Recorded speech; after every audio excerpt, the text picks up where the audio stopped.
অনুষ্ঠান চলাকালীন ঘরবন্দি করে মারধরের অভিযোগ তৃণমূল ছাত্র পরিষদের নেতার। বেলঘড়িয়া থানায় লিখিত অভিযোগ দায়ের তৃণমূল একাংশের বিরুদ্ধে।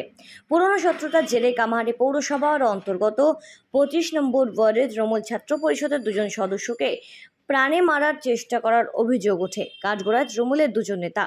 গতকাল কামারহাটি পৌরসভার অন্তর্গত আরিয়াদহ এলাকায় এক অনুষ্ঠান বাড়িতে নবনিযুক্ত বিধায়ক সায়ন্তিকা বন্দ্যোপাধ্যায় এবং দমদম লোকসভা কেন্দ্রের পুনরায় নির্বাচিত হিসাবে হন সাংসদ সৌগত রায়।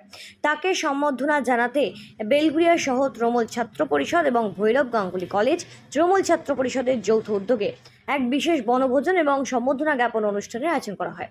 সেই অনুষ্ঠানে অতিথি হিসাবে সামিল হয়েছিলেন সায়ন্তন রায়। অনুষ্ঠান চলাকালীন তাকে একটি ঘরে আটকে রেখে মারধর করার অভিযোগ ওঠে তৃণমূল ছাত্র পরিষদের অন্যতম দুজন নেতা দেবজিৎ দেব ওরফে রানা এবং রাকেশ ভৌমিকের বিরুদ্ধে।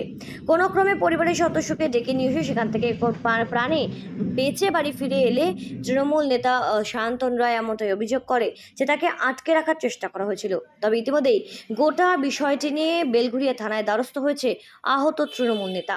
তাদের অভিযোগ, কামারহাটি পৌরসভার অন্তর্গত 25 নম্বর ওয়ার্ডের আদর্শপল্লী এলাকায় যেখানে ক্লাবের ভিতরে প্রতিদিন মদ্যপান থেকে শুরু করে নানা রকমভাবে হুমকি দেওয়া, দাদাগিরি করা, এরকম একাধিক অভিযোগ রয়েছে।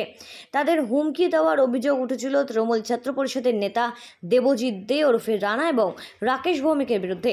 আর সেই কথায় যখন তারা সেই দুই ছাত্র রাজি না হয় তখন তাদের উপরে নেমে আসে অত্যাচার। বেলঘড়িয়া আদর্শপ্রিয় নগর এলাকায় আদর্শপল্লী ক্লাবের সামনে সঞ্জয় দাস নামে এক ছাত্রকে আটকে রেখে মারধর করা হয়। সেই সময় সায়ন্তন রায় নামে আরেক ছাত্র তাকে বাঁচাতে এলে তাকে সেই ক্লাবের ভিতরে সারা রাত আটকে রাখা হয়। মারধর করার পাশাপাশি জোর করে তাকে মদ্যপান করানো হয়। তাদেরকে ফোনে প্রাণনাশের হুমকিও পর্যন্ত দেয় আকাশ প্রামাণিক নামে এক তৃণমূলেরই এক নেতা। গোটা ঘটনা ইতিমধ্যেই আতঙ্কিত ছাত্ররা। ঘটনার পর থেকে পলাতক অভিযুক্ত ওই দুই ছাত্রনেতা। তবে এই ঘটনায় ক্লাবের পক্ষ থেকে কোনো রকম প্রতিক্রিয়া পাওয়া যায়নি। গোটা ঘটনার তদন্ত শুরু করেছে বেলঘড়িয়া থানার পুলিশ। তোকে কি আটকে রাখা হয়েছে?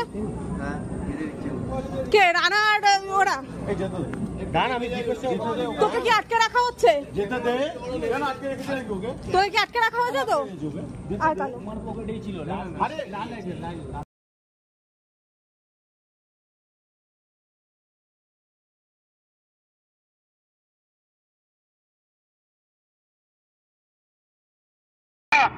আজকে যদি তুই না বেঁচে থাকিস তোর বাবাকে কে দেখবে, তাই না? তুই কালকে সকালে আয়, আমি সকালে আবার কালকে সকালে। আজকে যদি তুই না বেঁচে থাকিস তোর বাপকে কে দেখবে?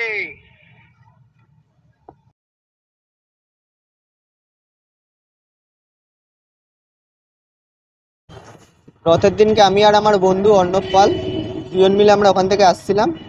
এবার পিছন থেকে ডাকা হয়, আমরা বাইকটা ঘুরিয়ে রীতিমতো যাই। অর্ণব আগে যাই, আমি বাইকটা নিয়ে ওখানে দাঁড়িয়েছিলাম আদর্শপল্লী ক্লাবের সামনে। অর্ণব যাওয়ার পর আমি দেখি অর্ণব আসছে না বলে আমি ওখানে গিয়ে বলি, অর্ণব চ, বাড়ি দিয়ে ফোন করছে, চ বেরোবো। এই কথা শুনেই এটাই নাকি আমার দোষ বলে জিতু আমার ওপরে চড়াও হয়, দাম মারপিট হয়, আমাকে মারতে থাকে। ওখানে 15 থেকে 16 জন ছেলে ছিল, কেউ ওকে ধরছে না, সবাই মিলে মারছে। ওখানে ও মারছে, আরও 2-4 জন মিলেও মেরেছে, কিন্তু ওদেরকে আমি দেখতে পাইনি।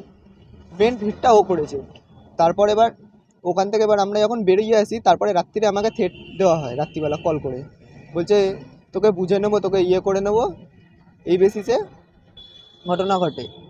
এই আমরা এফআইআরটা সেদিনকে আর করিনি, সেদিন নর্মাল করেছিলাম। তারপরে এই বন্ধু আমার প্রতিবাদ করাতে এর পিছনে এখন এরা পড়েছে। হ্যাঁ, আমরা ভয়েতে আছি। ছিল আজকে একটা আমাদের কলেজ থেকে একটা পিকনিকের আয়োজন করা হয়েছিল, তো ওখানে গেছিলাম। ঠিক আছে, ভৈরব গাঙ্গুলি কলেজ।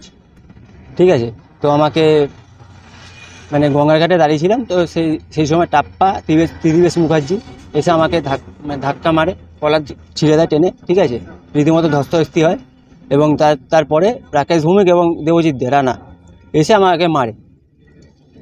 মদ্যপ অবস্থায় ছিল তারা। আটকে রেখে আমাকে হোস্টিক দিয়ে মারা হয়, জোর জবরদস্তি মদ্যপান করানো আমাকে। ঠিক আছে, আদর্শপল্লী ক্লাবে। ওখানে কি ওদের এইভাবে প্রতিনিয়ত আড্ডা চলে? হ্যাঁ। কারা মদত দেয় কিছু জানো?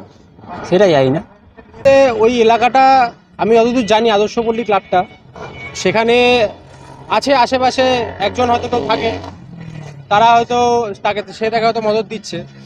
আমি তার নামটা উল্লেখ করতে চাইছি না, কারণ সেও মানে সেও ক্ষমতাশালী লোক।